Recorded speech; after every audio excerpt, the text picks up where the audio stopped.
Oh, How are we doing here? All right, so 7 o'clock, got another minute or so. you fly from Paris, or we used to, now you can go. Deb, did you get an email from me just a second ago? Let me look. I'm trying to print the other one. No problem. Paris and then Air France. So we're doing PRK. No, I don't have an email from you. Really? I just sent it a second ago. Well, my phone may be slow. Maybe, okay. All right, so let's get to it. What do you say? Baruch atah Adonai Eloheinu melech haolam asher kidshanu mitzvotav tzivanu la'asot b'divrei Torah. We praise you, Adonai our God, commanding us to busy ourselves in the words of Torah. Amen. Amen. So, Yochanan ben Nepaha. So this guy is one. I mean, I know I say this a lot, but you know, but I've tried to be fair about my Mount Rushmore. You know, he gets up there for sure. There's no question. He's like, so he Sharon's here. He is one of those. He was the first generation of Amoraim. Again, if there's a couple of technical terms two technical terms that I encourage you to know and remember. Tana and Tanaim, that's the plural. Amoraim, that's the excuse me. Tana and Amora, singular. Tanaim, Amoraim, the plural. So a Tana and an Amora. And let me just once again, just remind you of what the difference is between Tana and Amora. So the Tanaim, or the Tanas, were those rabbis of what's called the Mishnah period. And that means that they lived from, I mean, the question is how early can you go? I suppose you can go even to the millennium, but really, yeah, you can go as early as 0. That's like, Hillel and Shammai, but really, a little bit later, 30s and 40s, that's the earlier Tanaim, and then going all the way till about 200 for the later Tanaim. And they are the ones who are the primary people of what's called the Mishnah, and meaning that they are the people who made the original statements that the Talmud would now be talking about.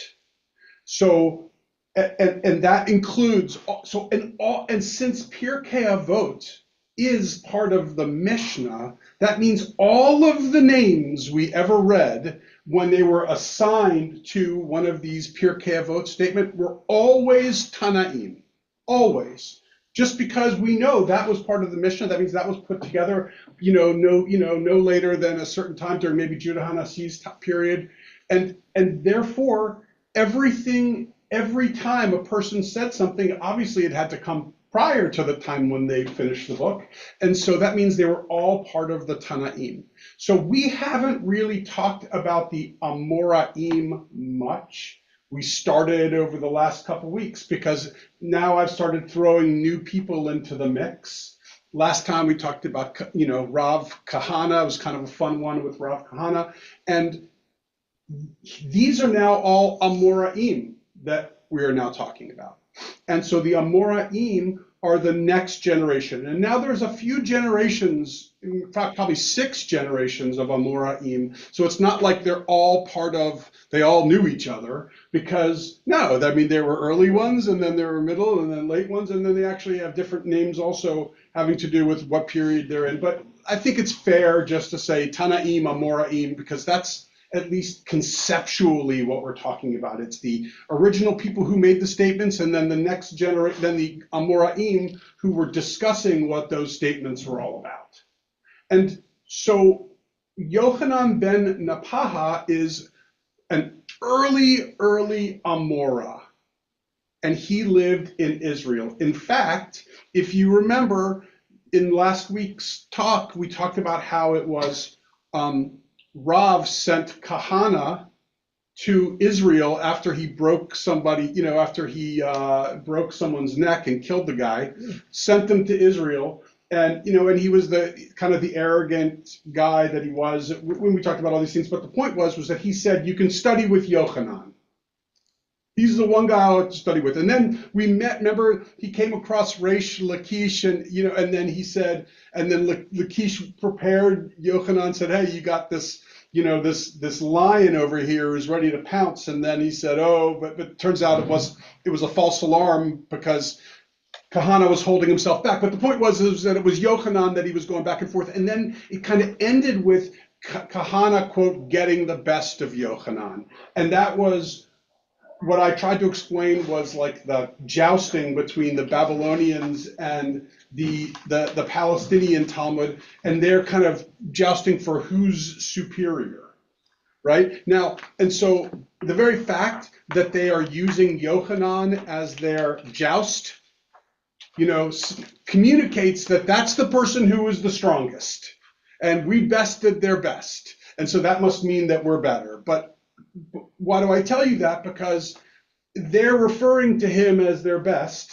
And he is the greatest Amora that ever was in Israel or in Palestine at the time. And the very fact that there's, in fact, no one, I'll bet you, I don't know this with certainty, but I think I've heard this. So I can't give you the source in which I know this from, but I know I've heard this, that no rabbi is mentioned in the Talmud more often than Yochanan. And that's in the Babylonian Talmud.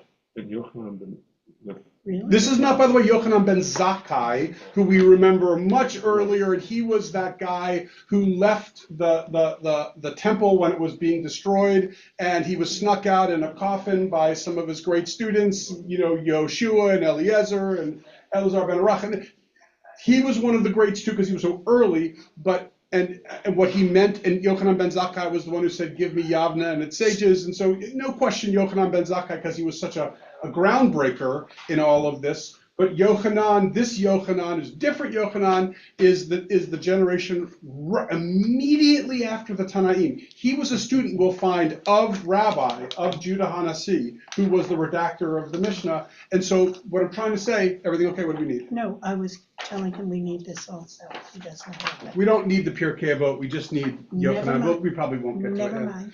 I So- have a question. Yeah. So at the time, did the rabbis who were later, or who were the Tanaim and the Amorim, Amora. did they identify themselves that way, or is that a historical thing that we put on top of this period? Right. So I don't think that the Amoraim identified themselves as Amoraim, but I know that the Amoraim identified the Tanaim and called them the Atana said. So in other words, so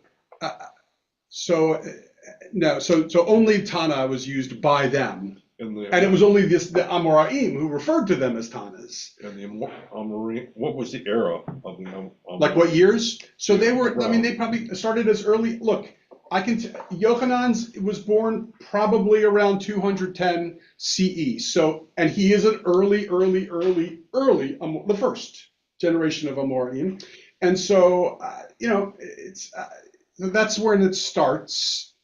But it goes probably till about 500, 300 years. Yeah. But again, there's different names for the early. There's some called the Stamim, which are the kind of the late writers, and the final kind of editors of how the whole Talmud was put together, that kind of stuff. But So still, I think it's fair because but conceptually, what we're trying to say is that there were these first generation people. I mean, there are a handful of generations, but there were these Tanaim who had those original thoughts and statements. And then there was this next wave of people over the course of 3 centuries who would then constantly discuss it and turn it over and make sense of it until it kind of was all put together nicely. So am I right in kind of picturing this group of rabbis who maybe formally and regularly, or maybe informally and periodically, got together, they discussed issues which were important issues. These are now, they become the Tanaim. Okay, there's other rabbis out there too, but they're not getting together as Yes. part of this group. Okay, so the Tanaim get together. These things are important. We need to discuss them. Can I interrupt you for 1/2 second? they were putting together the laws, which would then serve as the replacement for sacrifice in the temple. Like that was they were saying, okay, there's no temple, we're not sacrificing anymore, therefore we need laws. Here they are, let's put them together. This is called the Mishnah. Yeah. And then we had the Amoraim, who then were saying, well, let's discuss that. Let's see, what do they really mean by this? Keep going, I'm sorry for interrupting you. That's okay. And we know that Jun Hanasi wrote everything. Redacted, he compiled it and And redacted just the by Mishnah. that action, that kind of shut off the Tanaim. Tanaim, okay? Exactly correct. And then we have about 300 years or so of Amorim. Where are they today? We don't have that today? Are you on? Well, we kind of do. We do? Not exactly. I mean, look, Does it- Maimonides, Yeah. And then all these, the Vilna Gaon and all these, they were in their own way. And to this day, they're not kind of turning over and arguing about the Talmud. That's kind of been fixed, but they're talking about our own issues in our own time. The one I always love to go to, because it's the one that quickly kind of comes to my mind, is guy goes to the rabbi, my Apple Watch gets my emails and I can see every time an email comes to my watch. Am I allowed to look at my watch on Shabbat? Right? It's like, well, did you do anything? No, I'm not. I'm just kind of sitting there, and all of a sudden something comes up, and like, am I allowed to look at it, or should I be taking my watch off during the? It's like I'm not. I didn't touch it and turn it on. I'm not turning it off. It's just there. Or can you sacrifice an emoji? Right. It's like, so these are like those types. Rabbi, I have an electric car now. Turns out that it doesn't, can I get in that car if it never turns, if it's not creating a spark, which was the fire, that was what the combustion engine, that's why you can't drive a car on the Sabbath, is because it's a fire, it's the spark, which is the fire, but my electric car doesn't function by spark, it just turns on. Is that legal or not?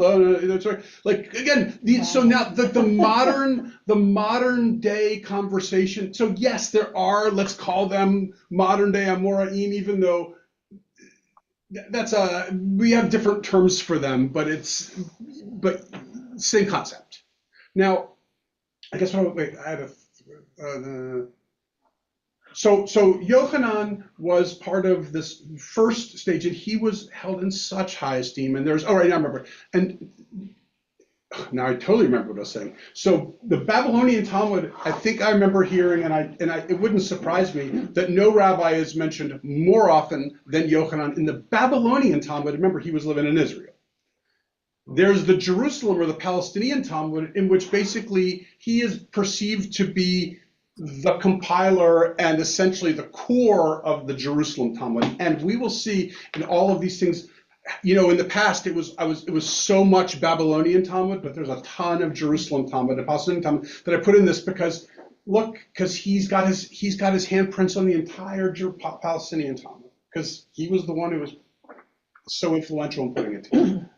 So let's learn about this guy. So we start with, and by the way, every time it just gives the tractate, that means it's the Babylonian Talmud. It's labeled Jerusalem Talmud when it is the Jerusalem Talmud. And again, also just to be clear, the Babylonian Talmud is so much more vast.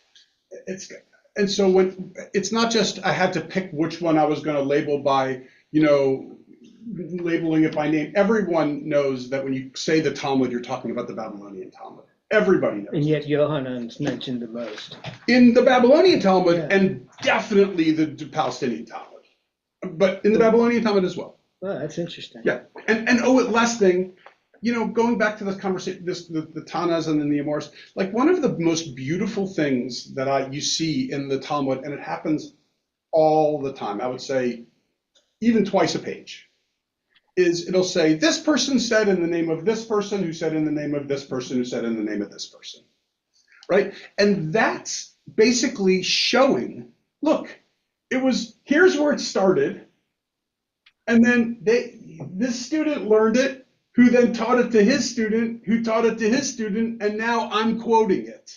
But look at how we can trace it.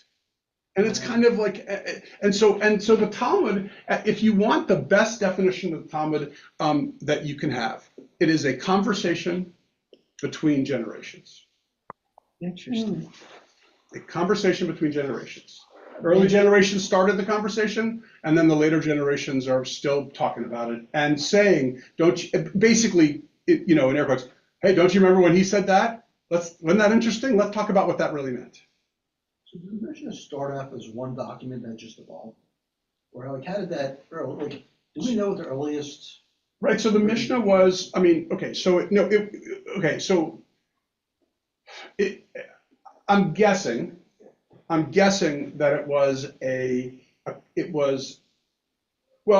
so we know that Rabbi Meir was probably the one who did the heavy lifting on putting the Mishnah together, and then it was Yudah Nasi with his money and prestige who kind of got it in its final form. Doesn't Pirkei Avot start at the very beginning with saying, from Sinai and then Yes, this and but it this says, and and then this to the and members this. of great, but it doesn't And go, then it doesn't keep, it doesn't, it just, and it It ends with doesn't the, make it to the Mishnah? oh, it says to the Yeah. to the sages, and Yeah. then it ends there. But no, but what I was going to say is that, so it's like, look, the Mishnah is separated into 6 sections, and then those sections are separated into like all these tractates that we have. So it's basically they determined that here are the, I should know this and I don't, so I'm just guessing. Here are the 50 important discussion topics, or 40 important discussion topics, no, even less, 30 important discussion topics, and now we're gonna, and we've talked about them. Yom Kippur, Rosh Hashanah needs a whole discussion topic. Purity, the Eruv, damages. I mean, I could go on and all of these. And then they said, it's very possible that they said, let's gather all of the things that we've kind of learned from these Tanaim about these subjects, and let's gather them together and then kind of organize them. And then that was when the Mishnah. So that's when it switched from oral to written. Yeah. Yeah. All right. So the origins of Yochanan ben Napaha. As you can imagine, there must be mythical, extraordinary origins, because how could they not? But again, just remember, and we really talked about this a lot last time, and so it's important to keep now this always in mind, that there is a rivalry between the rabbis of Babylonia and the rabbis of Israel, or Palestine. And so when these rabbis are being and at the time of the Tanaim, that was easy because there were no Tanaim in Babylon. There were one or two, but you get the point. They all moved to Israel. No one who was one of the Tanaim was in Babylonia. It was everything during that period up till 200. Everything was located in Israel. Again, there was Jewish learning in Babylonia, but it was being kind of inspired by what was happening in Israel. Nothing new was happening in Babylonia. Now, but after the period of the Tanaim, that's when the Babylonian Academy started to explode. So to celebrate the rabbis of Palestine in the Babylonian Talmud that were the Tanas, piece of cake. That's no threat to the Babylonian academies, right? But to celebrate any rabbis of Palestine that were Amoraim, now it's more of a competition, because if we're going to celebrate you, then that must mean that you're more special than our guys here. So if that makes sense. So here's Yochanan, and so he is being celebrated in the Babylonian Talmud. It just kind of speaks to the person he was, right? So with respect to a pregnant woman who smells food, it is told. And so what are we talking about? It's Yoma, which means Yoma is about Yom Kippur, and it's talking Yoma in Aramaic, at the end means the. Right, so the day, the Yom, the day, and they're talking about Yom Kippur. And so it's obviously talking about, can a pregnant woman eat on Yom Kippur? Pregnant women need to eat more often, and B, Also, pregnant women get, cravings. So with respect to a pregnant woman who smells food, it is told, a certain pregnant woman smelled food and craved it. Those involved came before Rabbi Yehuda Hanasi to ask how to proceed. He said to those who were inquiring, go and whisper to her that today is Yom Kippur. They whispered to her, and this whispering helped. She stopped craving the food, and indeed, the baby who came out of that woman was Rabbi Yochanan. So, like this mythical beginnings, like he was born from a woman who, who was able to control her urges. Or did Rabbi Yochanan, the infant, Force it that way, like kind of say, Okay. "Oh, I'm not hungry anymore, Mom." Yeah. Is this claiming that Rabbi Well- Yochanan was born on Yom Kippur? No. Or Just No, that just- she just happened to be So pregnant with it? this woman is his mother, but does that mean it's not okay, or it is okay for? A pregnant woman can eat on Yom Yeah. Kippur. Yep. But this one I don't just think this showed was on extra Yom Kippur though. commitment. Yeah, it is. Then why would they have to whisper to her that it was Yom Kippur? Right. She would have known it was Yom Kippur to the Yom Kippur. Well, it could be like, Yeah. hey, don't forget it's Yom Kippur. Just saying, we're not telling you not to eat, but we're just reminding you. Which is weird, because she could have eaten. Yeah. Right, It wasn't a problem. right. She could have, but at the But she same time, fasted, yeah. the point though is that she controlled herself and it could have been Yochanan's kind of like spirituality, which just kind of like affected her, or it could have been her holiness, which affected him. But point is that there's like these mythical pregnancy stories. Now, Kiddushin is the next one. So Kiddushin is marriage.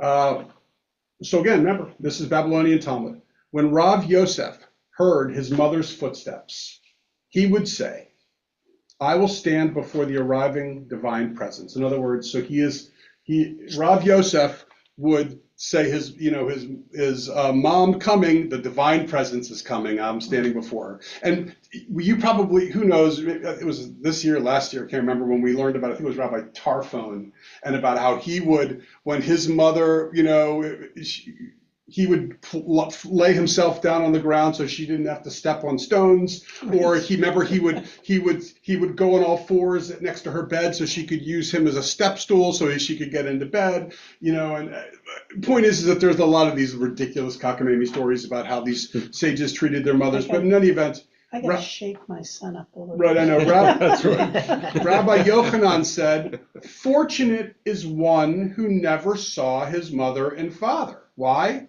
Because then you would be constantly getting on your hands and knees and so they would be able to step up on you. The Gemara relates, Rabbi Yochanan himself never saw his parents.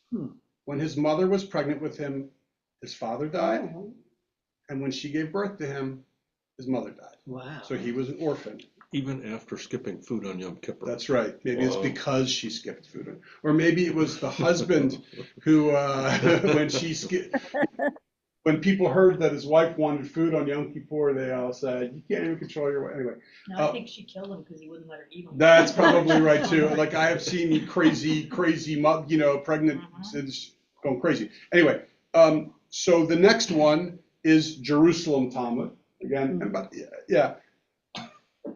by the way, things will be spelled a little differently, and also there's not the same. It's all as you know, the bold text is the original, and the not bold text is either Sepharia or my own contributions, but in the Jerusalem Talmud, Sepharia doesn't have that, but it's also clearer. The Jerusalem Talmud is clearer. It's not as complicated. Also, the Jerusalem Talmud is written mostly in Hebrew, as opposed to the Babylonian Talmud is written in a combination of Aramaic and Hebrew and mostly Aramaic. So it's harder, much harder. But anyway, back to the Jerusalem Talmud. What is Masur? Is tithing. Rabbi Yochanan said, I was riding on my grandfather's shoulder when I heard the voice of Rabbi Shimon ben Eliezer coming from the schoolhouse. Well, I put that in to say that probably, again, we don't know, but probably raised by his grandparents. When he was on his grandfather's shoulders, walking around, heard the, means he was a young kid. And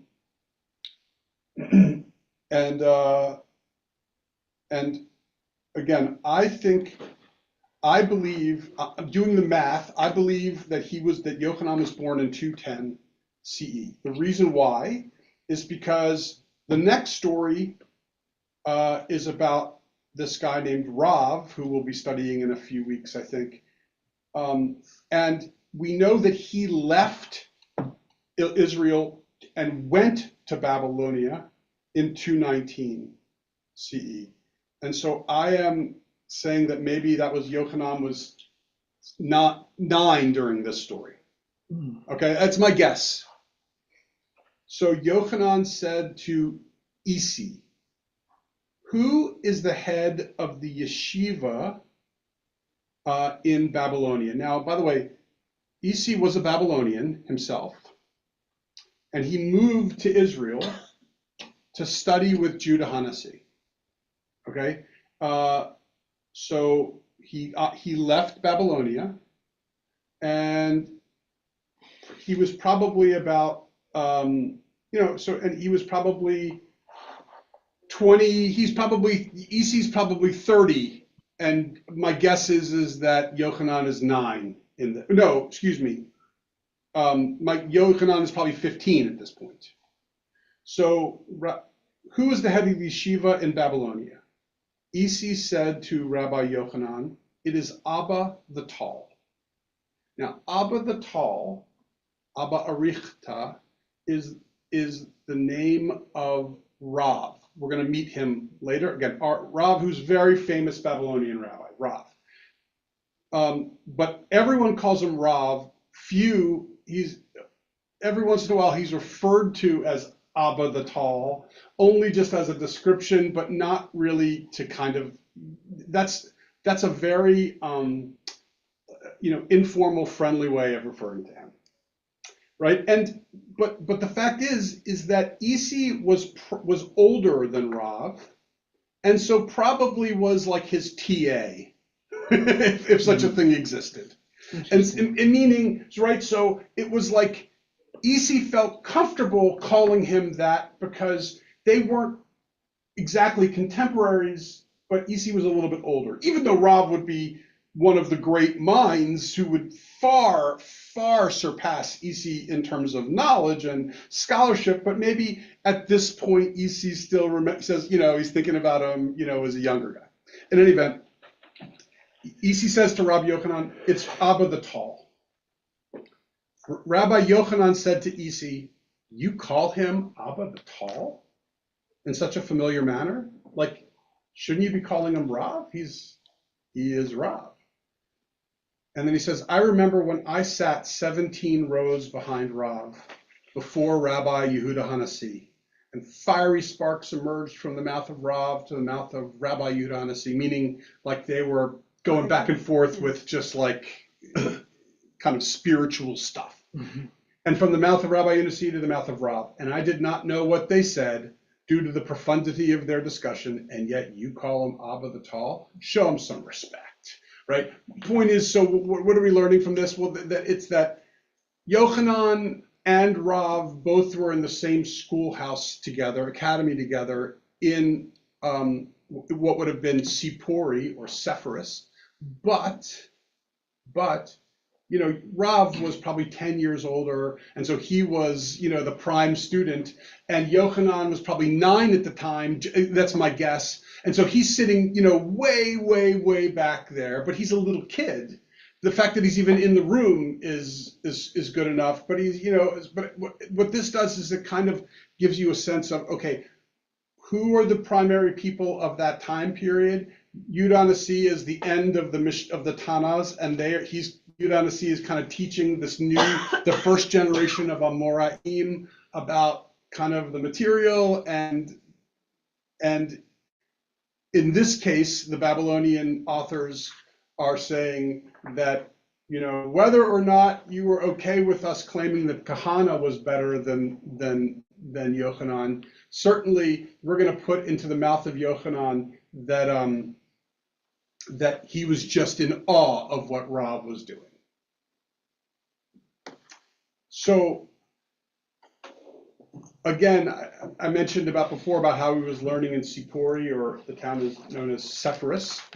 And now in the next one, brachot, blessings, it says that Rabbi Yochanan was sitting and reciting in front of the Babylonian synagogue of Sepphoris, meaning so that all of, you know how there's a Sephardic synagogue and an Ashkenazic synagogue in various different places? Well, in Israel, all the synagogues were Palestinian, except every once in a while, okay, that's the Babylonian synagogue, meaning those are the people who came from Babylon and Babylonia and moved here, and that's the synagogue that they go to. So he's sitting in front of the Babylonian synagogue of Sepphoris, which is Sipori. The prefect passed by, and he did not get up before him. They wanted to whip him. He said to them, let him, he's occupied in the laws of his creator. You might think that I put this here to say, oh, look how special he was, that even the Roman prefect left him alone because there was something quite obvious about how deep into prayer he was. I really just gave this to you because I wanted you to see that he lived in Sipori first. That's where he grew up, was Sipori. That was where Judah Hanassi's academy was, and that's where he grew up. Now that's the end of Yochanan as a kid. So now we get to kind of a very famous story about Yochanan, and that is how he became the Rosh Yeshiva, the head of the Academy of Tiberias, which was the primary academy at the time. It says that the Gemara relates, and this is, by the way, this is Babylonian Talmud. The Gemara relates another story that involves an unstable wall. They're talking about unstable walls. And Ilfa and Yochanan studied Torah together. Right, studied, not he was teaching, which would be his primary role. So this is clearly, he's still younger, but older than he's probably at this point 22. And as a result, they became very hard pressed for money.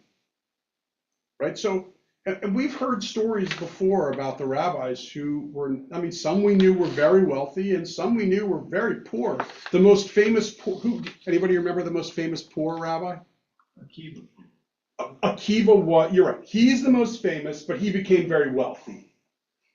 Yehoshua was the one who, even in his greatest moments, was still very poor. He was the one who, remember when the Gamliel comes to his house because they impeached Gamliel, and he says, and he said, oh wow, by looking at your house, it looks like you sell coal. Right, and he's like, and then Yehoshua says, this is exactly why you're a problem, because you don't even know what's going on. But anyway, so a lot of the rabbis were poor, and also, look, this was a period of hardship in Babylonia, there was wealth there, but in Palestine, not as much, especially after, the Roman hardship, and it wasn't easy, and so they were poor. Mm-hmm. And he says, they became hard pressed for money. They said, let us get up and go and engage in commerce, and we will fulfill with regard to ourselves the verse, although there should be no needy among you. In other words, that's from Deuteronomy. And what they're saying is, there is this verse in Deuteronomy that says, there should be no needy among you. And so we're needy. And so maybe we need to change. We're studying Torah. We don't have jobs. We're just Torah students all day long. We got no money.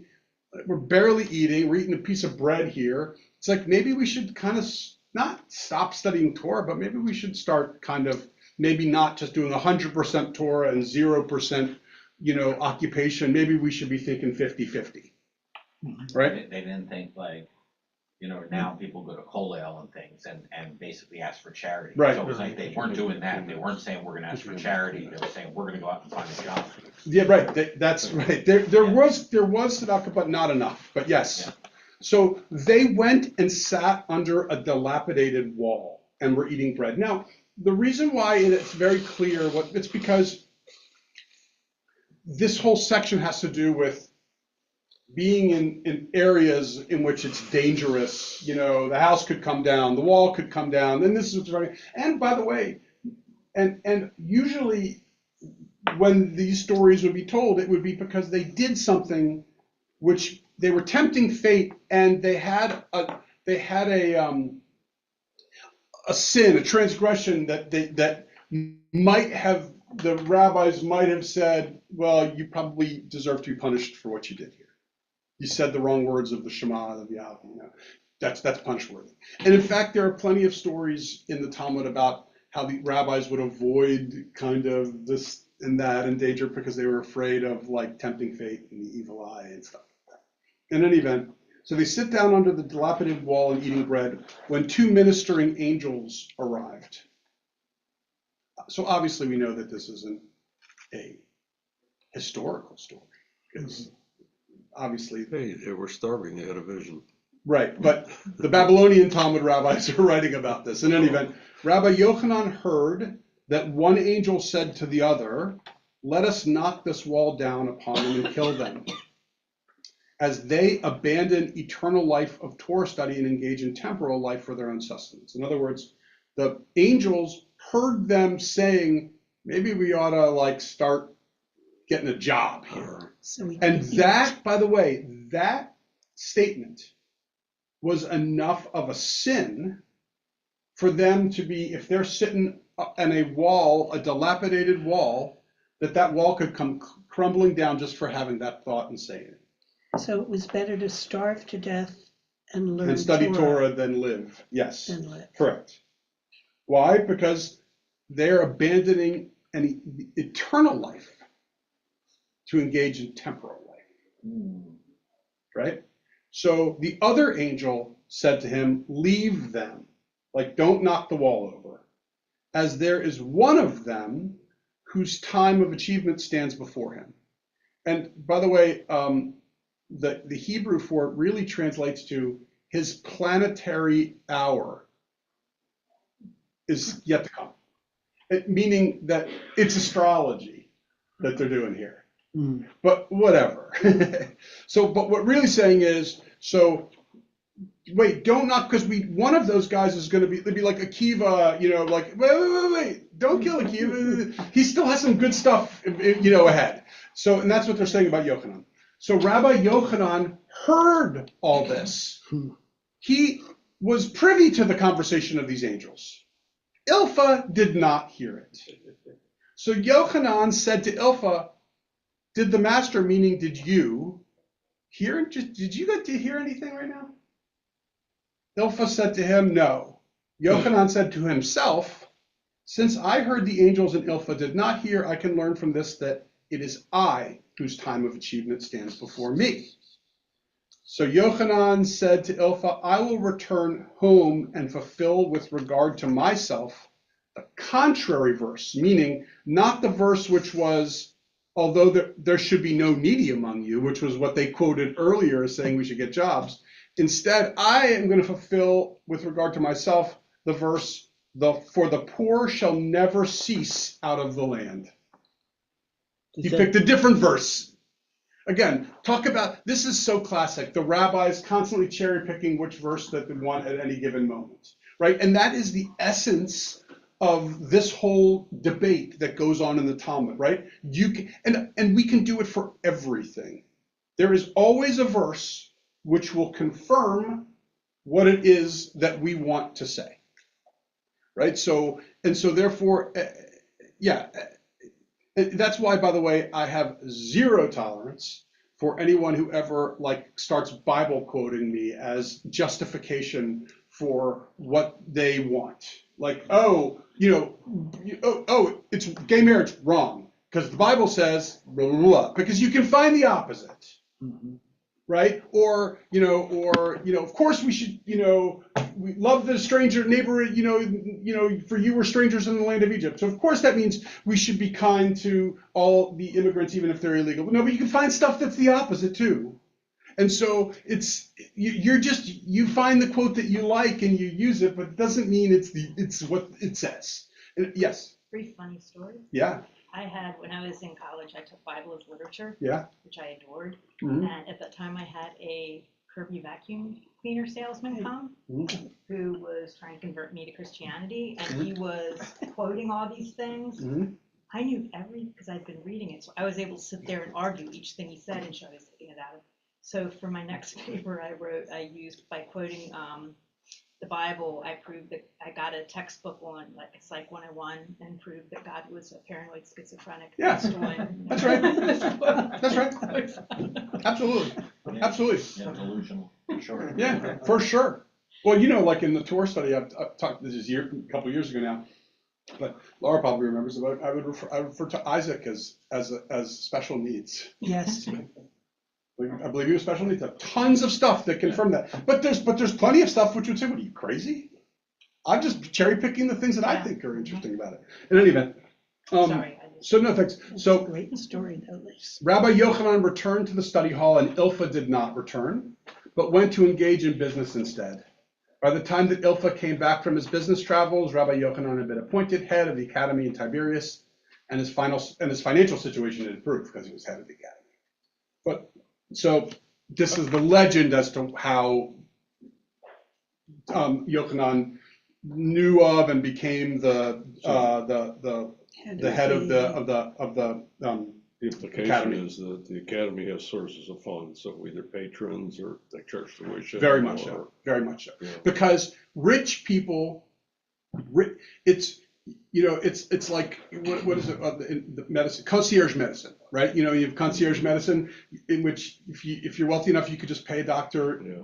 right? And that's what you could do with the rabbis. Concierge rabbi, in which it was a rich person, was a patron said that they basically could always come to the rabbi at any time, day or night, ask them the question, get this, get that, whatever, and that was basically how they got their money. So now Chagiga.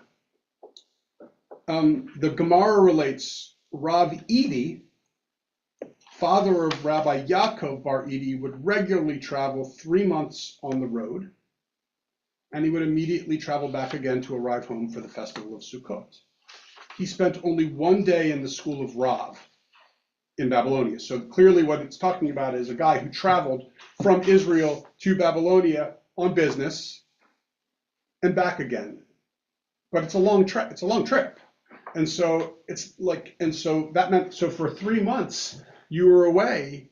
How much time? I mean, I don't know how long it would take by foot to get to Babylonia, but probably a month and a half to get there. And then you did your business and turned around.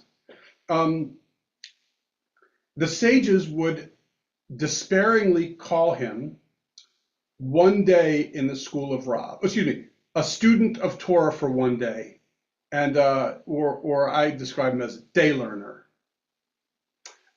He was offended and read the following verse about himself. I am as one that is a laughingstock to his neighbor, a man who calls upon God and he answers him. Okay, so the point is that so far we just have the story about this guy, Rav Edi, who turns out, he was a rabbi, but he also had business to do, and he was really only able to study 1 day a month. 1 day every 3 months. And everyone made fun of him because he wasn't a real Torah scholar. Rabbi Yochanan said to him, please do not punish the sages.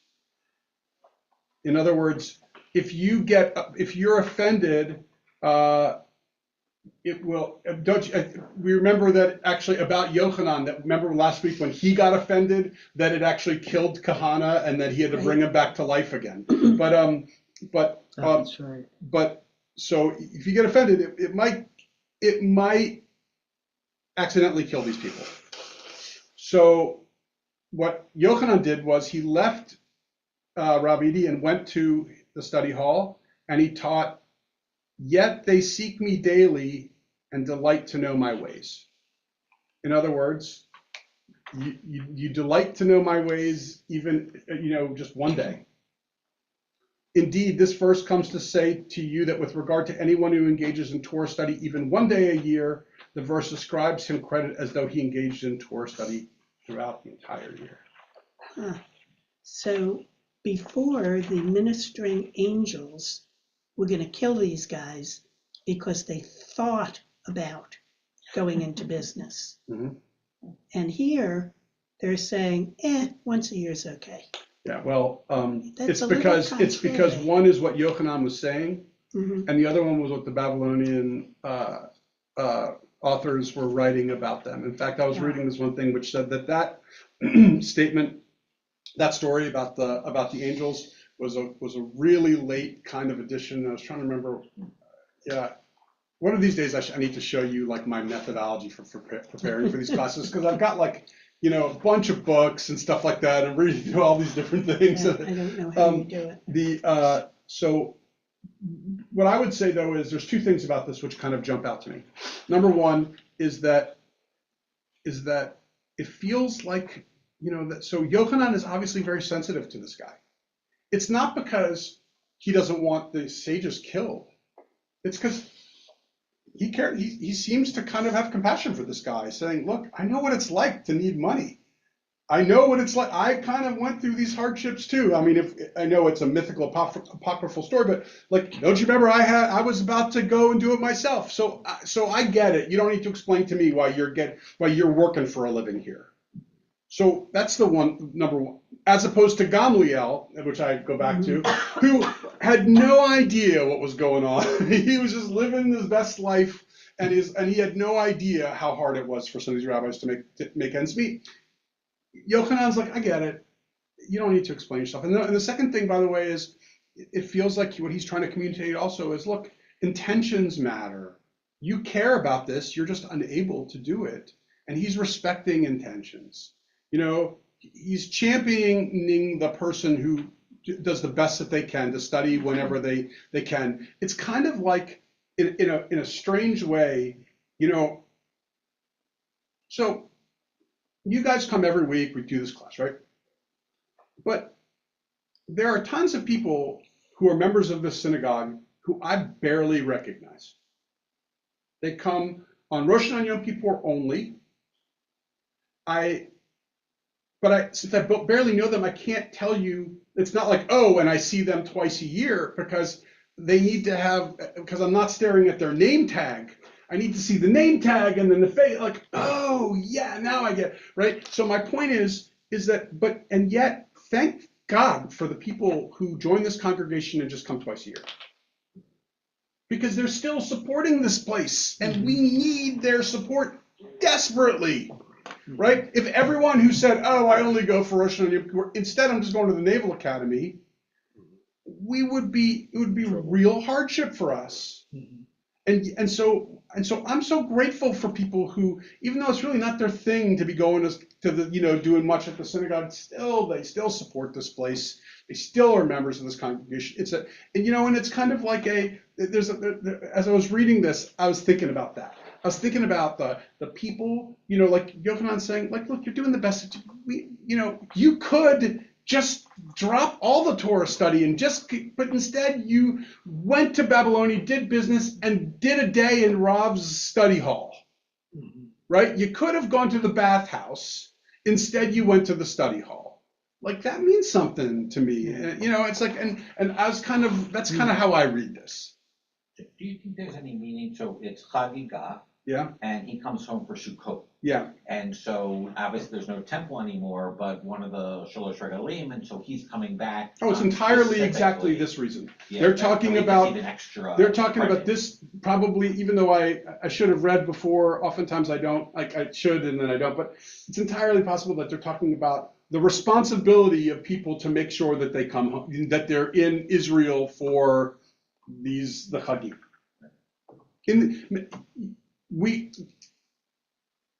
I can't remember if we read the story or not. We ever read the story about Rechumi, who was this, I describe him as like the all but dissertation PhD student at the academy who would spend his whole, his whole time at the academy, but he never is quoted for really anything. He does nothing to his, he's really just kind of nothing. And yet he always was hanging around the study hall, and he needed to go home. And he agreed once a year on Yom Kippur, he would go home. Mhm. Once a year.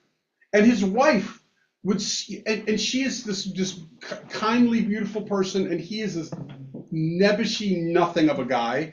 And he would be, you know, and the Talmud talks about how she would look out the window. I think he's coming. I think no, it wasn't him. And the disappointment. And then Just the guy on the and roof. on the roof, and then he falls and he dies. He was hanging out on the roof just because they had already kicked him out and said, "Go home already, Rahumi." But he didn't want to. He wanted to just hang out and still listen more and not go home for the one day. And instead he's on the roof and he dies. And the point is that it's like, why am I, so it's like, and now remember, it's like, so the text oftentimes talks about like the importance of, you gotta come back. You gotta come back. The one person who was kind of accepted for not going home was Akiva. And by the way, that's not, we don't celebrate this. Like, I always am kind of disturbed by it, about how he put Rachel's wife through such pain and such hardships because he was just away the whole time. And then we've talked about other stories. I think about 3 weeks ago, we talked about the one guy who came home and his son doesn't recognize him. And it's like, and these are terrible, terrible stories. And so, and it's, So why? it's about like, it's the importance of coming back. So Chagiga, absolutely the importance of coming back on Sukkot, yes. Why is it so important to study at the expense of kind of almost your sanity and your life and Right. your Well, you have to family's get. life? They say, I think it says that you need to get permission from your wife if you're going to be gone more than 10 months, 11 months, but Still pretty you long. don't need her permission if you're less than that. And so they have like this. I can't remember exactly. So there's this calculation about what you need your wife's permission for, which kind of reminds me of like, how much money can I spend without asking my wife if it's okay? Can I go out and buy a car without asking her? Perfect, so she could become, she's pregnant, and you don't even know she's pregnant, and you come back and there's a baby already, and you didn't even know she was pregnant. when you Because got that's one of the things you must do, like, because there are laws about Yeah. the husband's obligation to his wife. There's no law about a wife's obligation to her husband sexually, but there are laws about the husband's obligation to the wife sexually. And so means that if you came to visit and then left the next day, it's entirely plausible, probable that you got a baby that you've never met before. Your wife has been pregnant the entire time without you, you got a baby. Anyway, so we're not even going to get close to finishing this, but it's okay. So I'm not going to speed up. I'm just going to stay at the same pace, and next time we'll just keep going. But physical features. Yochanan is famous for being beautiful.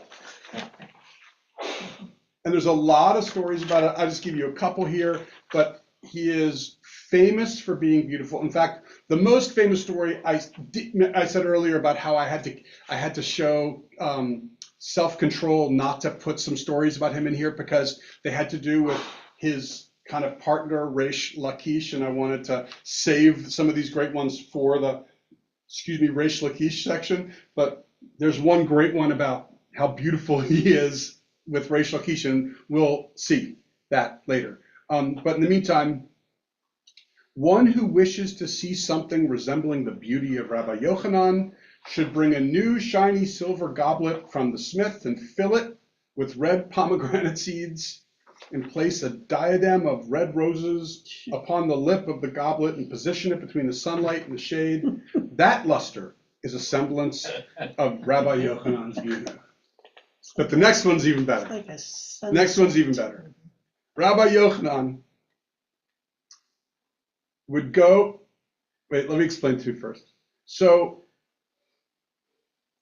there is a legend, or a, not a legend, yeah, it's a legend that whoever a woman is thinking about while she is having sex with her husband,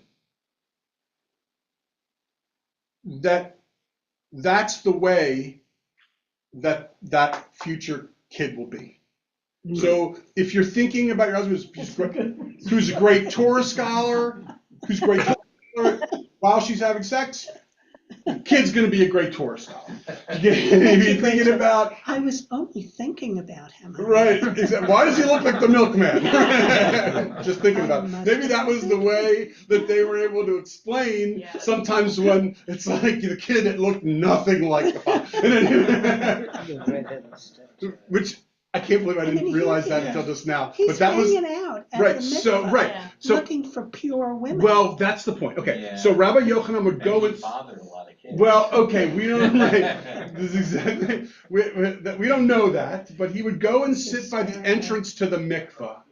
And why? Because when a woman comes out of the mikveh, that's when she is ovulating Ready and to pure, right? So she's ready. She's birthing.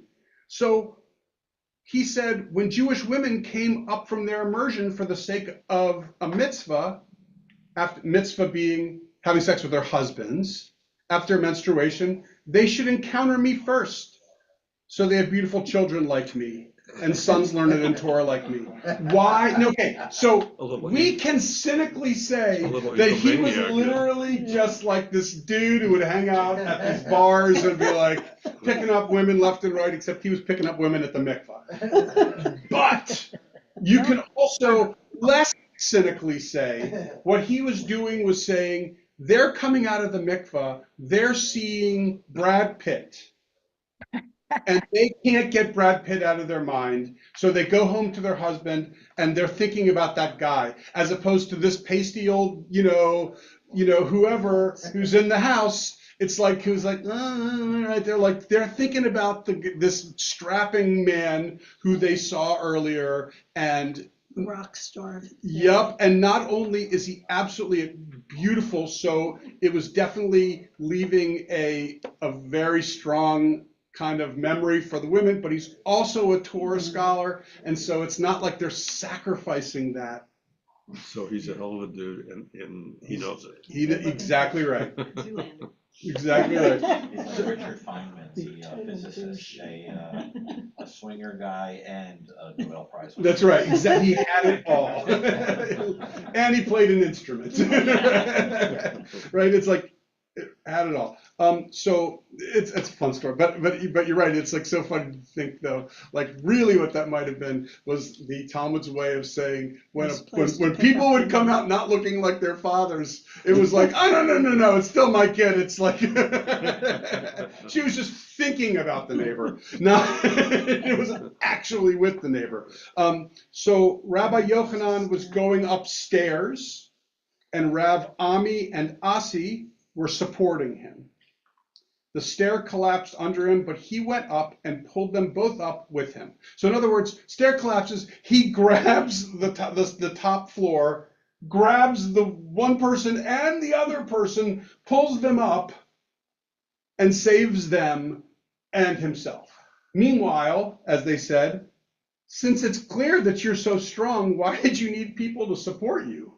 Like, why did we have to hold you up as you were walking up the stairs when you literally did an acrobatic move to save us all?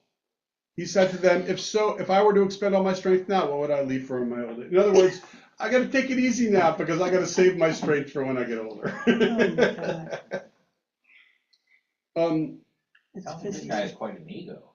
Yeah, although the truth is that I'm cherry picking fun stories, but And this guy was well liked by the other rabbis? yes, beloved rabbi, and maybe we'll do one more, but you'll start to see the more humble Yochanan coming in a minute. Again, he is on Mount Rushmore. He is on Mount Rushmore, no question. So this is the Jerusalem Talmud. Rabbi Yochanan spent 3 years that he did not visit the house of assembly because of pain. Right? So he was debilitating back pain. Hard to know what it was, but I mean, He just carried those two guys Right. up. at the end, Rabbi Eliezer saw in his dream, tomorrow Sinai will come down and bring a new insight. And so Rabbi Yochanan came and said before them, or spoke before them. So the question is, which it's not clear to me, is what was Eliezer's dream? Was it that Yochanan was going to come and teach something?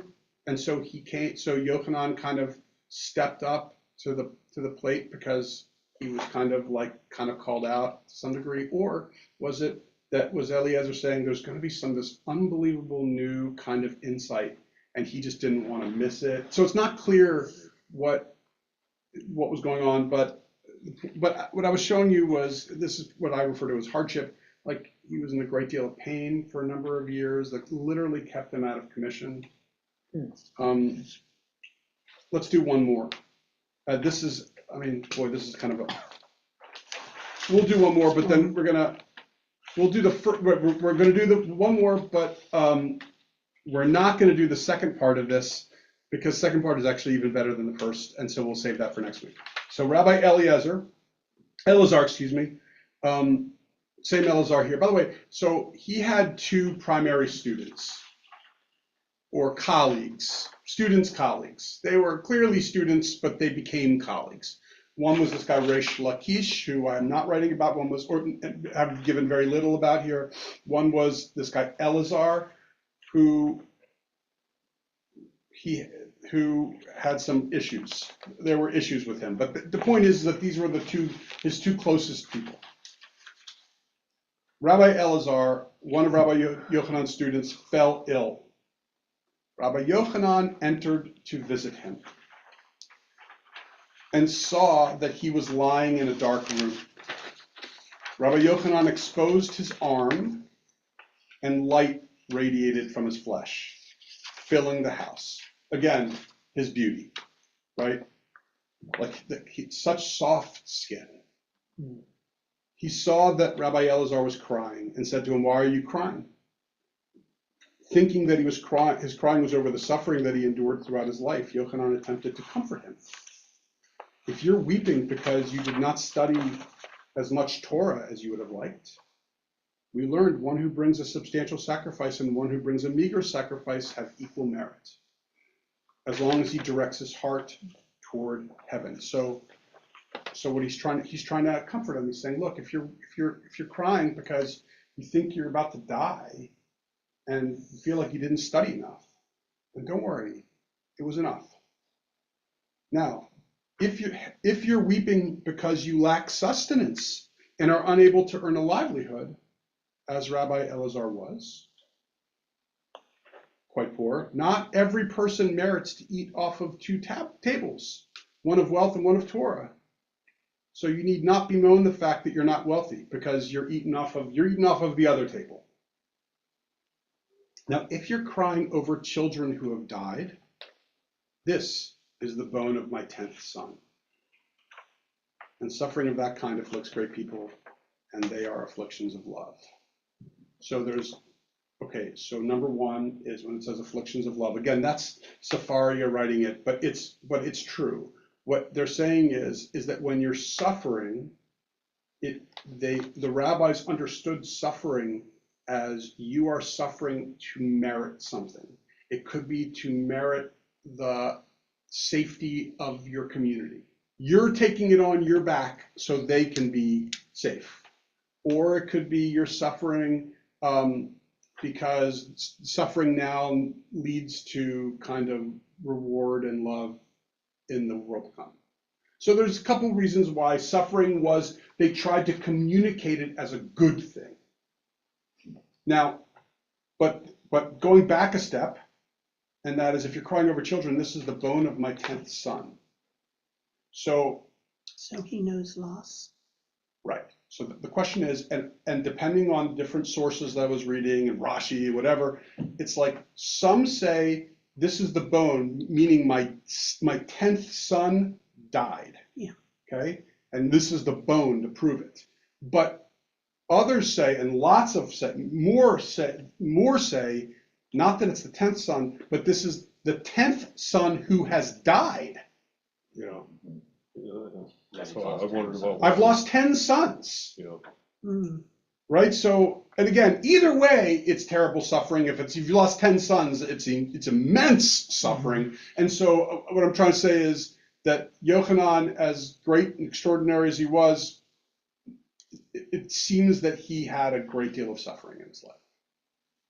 Meanwhile, Rabbi Yochanan said to him, "Is your suffering dear to you?" In other words, I know you're suffering, but remember, this might mean you're suffering so the city has got safety, or it might mean that you're suffering because you're going to be rewarded in the world to come. Like, that's what he's asking when he says, "Is your suffering dear to you?" Rabbi Elazar said to him, "I welcome neither this suffering nor its reward." Upon hearing this, Rabbi Yochanan said to him, "Give me your hand." Eliezer gave him his hand, and Yochanan stood up and restored him to health. Last week we learned about how the one thing Kahana acknowledged that he brought back to Babylonia was, remember, he taught them about some of the medical things that Yochanan had taught, meaning how do you get someone to sweat out, an illness, wrap them in this between the oven and the wall, or whatever. And so the point is that I'm not saying that Yochanan was a doctor, but in some way, clearly he had learned a little bit about healing something. And I don't want to suggest that, this like miraculous healing. I'm just saying that they may have ascribed to him miraculous healing when all he really did was give him 2 Tylenol or something like that, or its equivalent. But the point is that clearly he learned a little bit about medicine, or he, at least that's how people experienced him that way. Now we're going to learn. We'll read next week. We'll continue, and we'll see the continuation of this story, and what it means. So probably what will happen is we'll finish this up, and we'll maybe do the Pirkei Avot statement again, which is going to be we'll be doing 4 again, which they just list 10 things without any type of value statement associated with it or anything like that. But that's what we'll do next week. You Is don't think this is faith healing? faith healing? Yeah. Heal this. Yeah, This he gave him his man hand. is suffering from the shingles. Demons gone. It's like he describes, though, in those 3 examples, like almost all human suffering. So you didn't learn enough Torah, so saying you're not good enough. So Right. you're suffering because you don't think you're good enough. Yep. Or you're suffering because you don't have enough to eat or whatever, if you don't have enough. Mm-hmm. Or because your kid died, you've lost things. So that's basically why we suffer, right? I'm not good enough, I don't have enough, and I've lost things. You're And right. it's like sort of like universal suffering. That's great insight. I love that. It's a great insight. Yeah, and it's like it's all encompassing. So what you're saying is that anyone who is experiencing suffering in some measure can tie it to one of these things. Yeah, I totally agree. It's a great insight. Great insight. Thank you. All right, so next week we'll continue with Rabbi Yochanan ben Napaha and Did you get him? Sammy. Sam. Actually, he left.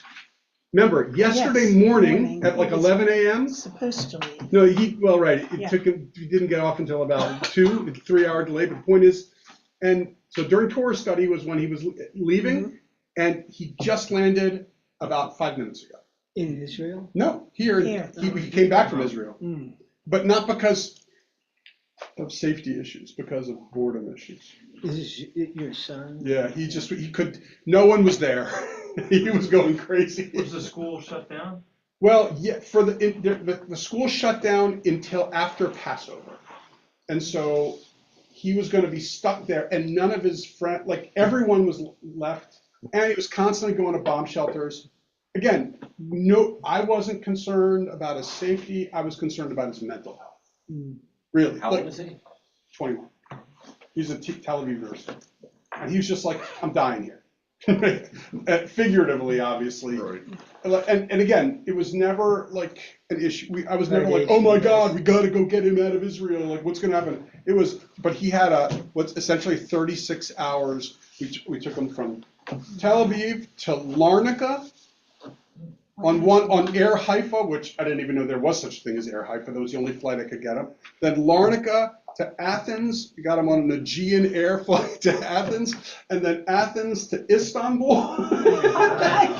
Overnight in the airport in Larnaca, 4 hours in Athens, whatever. Because each one of these tickets were separate tickets, and so I couldn't get it I couldn't. Yeah. Because had I put him on the flight that I wanted to Athens the night of he was in Larnaca, instead of waiting 9 hours, since the Air Haifa flight was 3 hours late, he would have missed his flight, and Aegean Airlines would have said, all this was a no-show for us. It wasn't part of the same. I had bought him 3 or 4 separate tickets, completely separate transactions, and just kind of getting him location to location.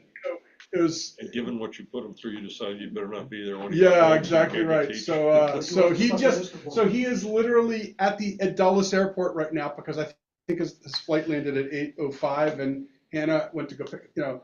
Look, I wanted to see him, but I hate driving to Dulles. Driving to Dulles. Oh, honey, I've got class tonight. I can't. Right, that's exactly right. I can't. All right, Deb, Steve, take care. Sharon, if you're there, see you later.